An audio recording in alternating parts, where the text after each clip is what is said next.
अस्सलामुअलैकुम everyone, I am doctor Shanta Tahir and आप देख रहे हैं doctor motivation.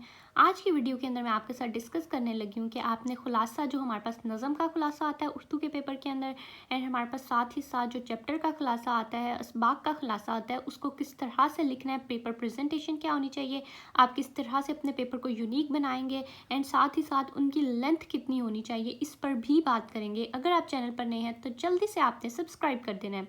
First of all, आपको जब भी क्वेश्चन आता है तो you have to write the हिस्सा इन शाई अपने पेपर के ऊपर। ठीक है, आपका जब भी आपने पेपर स्टार्ट किया तो आपने स्टार्ट करना है फ्रॉम द हिस्सा इन शाई।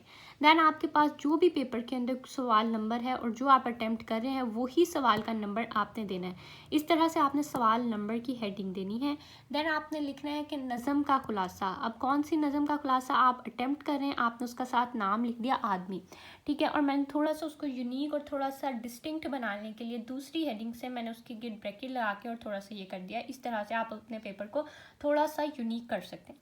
देन मैंने उसका नाम लिखा है। शायर का नाम क्या है हमारे पास, आदमी नज़म में मैंने शायर का नाम लिख दिया Syed Zameer Jafri. Then we have the माखज़ के उसको किस चैप्टर में से लिया गया है, यानी ये हमारे पास जो नज़म है ये कौन सी किताब में से ली गई है, तो हमारे पास माखज़ मैंने लिख दिया। ठीक है, उसके बाद आपने देनी है हेडिंग खुलासा की और आप अपने खुलासा को लिखना शुरू कर देना है। अब हम बात करते हैं कि आपका जो नज़म का खुलासा है वो कितने लेंथ होनी चाहिए उसकी। ठीक है, तो आपका जो नज़म का खुलासा होना चाहिए ना, उसकी जो आपका नज़म का खुलासा होना चाहिए ना, उसके आपकी जो लेंथ होनी चाहिए वो ना आपकी मिनिमम लेंथ होनी चाहिए 7 लाइन्स। ठीक है, 7 लाइन्स।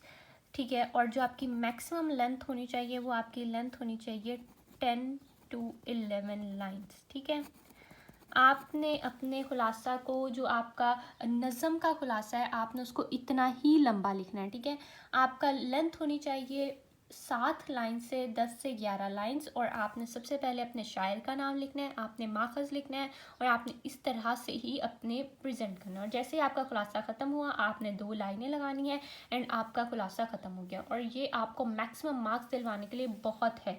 ठीक है, आपका जो नज़म का खुलासा होता है वो 5 मार्क्स का होता है, तो इस तरह से अगर आप प्रेजेंट करके आते हैं तो आपको कभी कभी चेकर 5 में से 5 दे देता है और कभी कभी वो 4 दे देता है। अब उस पर डिपेंड करता है कि उसके मैक्सिमम मार्क्स कितने हैं।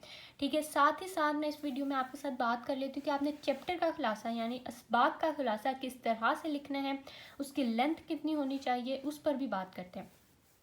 अब आपने देख लेना है कि आपको पेपर के अंदर कौन सा सवाल नंबर है आपके असबाक के खुलासे का। आपने सवाल नंबर की हेडिंग देनी है और आपने सवाल नंबर लिख दिया। देन आपने चैप्टर के 2 खुलासा आए होते हैं जिसमें से आपने एक करना होता है, तो आप अपने असबाक का नाम लिख लेना है जो भी खुलासा आप अटेम्प्ट कर रहे हैं। अब मैंने लिख लिया अकबरी की हमाक पे। ठीक है, मैंने उसको डिस्टिंग करने के लिए मैंने उसके गिट ब्रैकेट लगाकर उसको इस तरह बना लिया। अब नेक्स्ट पर आपने क्या लिखना है, सबसे पहले आपने लिखना है मुसन्निफ़। मुसन्निफ़ का नाम आपने लिखना है, जिस भी चैप्टर के आप खुलासा अटेम्प्ट करें उसके मुसन्निफ़ का नाम आपने लिखना है। और ये मुसन्निफ़ के नाम, सिन्फ़ और माखज़ आपको बहुत अच्छे से आने चाहिए। ठीक है, तो आपने ये ज़रूर अच्छे से लिख के आने। ठीक है, उसके बाद आपने लिखना है सिन्फ़। अब सिन्फ़ ये किस सिन्फ़ का है, तो नावल है, सिन्फ़ हमने लिख दिया। Then we have to write the माखज़, तो माखज़ लिख दिया हमने, मरातुल अरूस में से लिया गया है। ठीक है, नेक्स्ट पर मैंने हेडिंग दी खुलासा की और अब मैंने अपना खुलासा इसी तरह से जैसे ये था मैंने अपना खुलासा लिखना शुरू कर देना। अब मैं आपको बताती हूँ कि कुछ टीचर्स आपको कहेंगे कि आपका जो चैप्टर का खुलासा है वो 3 पेजेस का होना चाहिए और वो बहुत लंबा होना चाहिए और वो इस तरह से होना चाहिए। तो ये जो बात है ना, ये बिल्कुल गलत है। ठीक है, ऐसा बिल्कुल भी नहीं। अब जो आपका खुलासा होना चाहिए ना चैप्टर का, वो डिपेंड करता है आपके चैप्टर की लेंथ के ऊपर।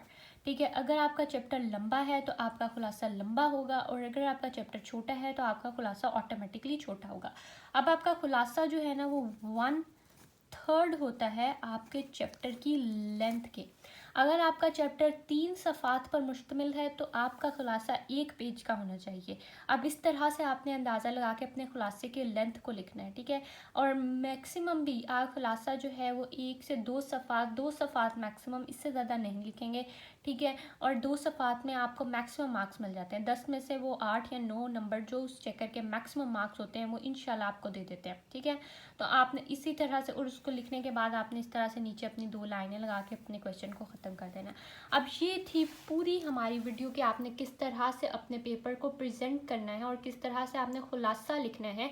नज़म का खुलासा भी और असबाक का खुलासा भी, हमने दोनों पर बात की है। अगर आपका कोई क्वेश्चन हो तो आप मुझे कमेंट डाउन कर सकते हैं। Thank you so much.